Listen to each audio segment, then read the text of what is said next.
കുറച്ച് അവാർഡുകളൊക്കെ കിട്ടിയിട്ട് നിങ്ങൾ കണ്ടിരുന്നല്ലോ. ഇത്രയും അവാർഡുകൾക്ക് ഞാൻ അർഹനാണോ ഇല്ലയോ എന്നുള്ള കാര്യത്തിൽ എനിക്ക് സംശയമുണ്ട്. എനിക്കൊരു 1,00,000 രൂപയും എനിക്ക് ഇതിനകത്ത് സമ്മാനമായിട്ട് തന്നിട്ടുണ്ട്. ദയവ് ചെയ്ത് പ്രതാപേട്ടൻ ആ കാശും ലൈബ്രറിയിലേക്ക് പുസ്തകങ്ങൾ വാങ്ങിക്കാൻ വേണ്ടി ഉപയോഗിക്കണം. ചെയ്തൊന്നി ഞാൻ പറയുന്ന ആളല്ല, പാട്ടുകാരനാണ് ഞാൻ. 2 പാട്ട് പാടിയിട്ട് പൊക്കോളാം. കള്ള് കണ്ണുകൊണ്ടെന്നെ മയക്കി എണ്ണക്കറുപ്പിയെ നിന്റെ കണ്ണിൽ കുരുങ്ങി ഞാൻ മരിച്ചു 2ാം പിറവിയെ. ഇത് 2ാം പിറവിയെ. എണ്ണക്കറുപ്പിയെ നിന്റെ കണ്ണിൽ കുരുങ്ങി ഞാൻ മരിച്ചു 2ാം പിറവിയെ.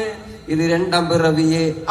ഉപ്പത്തൊട്ടിയിൽ മാണിക്യത്തെ കണ്ടുപിടിച്ചവൾ, അതിനെ മിന്നലു കൊണ്ട് നൂലിൽ കോർത്ത് നെഞ്ചിൽ അണിഞ്ഞവൾ, കത്തിയെരിയും സൂര്യനെ പൊട്ടുപോലെ തൊട്ട് നിന്റെ പട്ടുപോലത്തെ വിരൽ കൊണ്ടാൽ പാറക്കല്ലും പൊട്ടു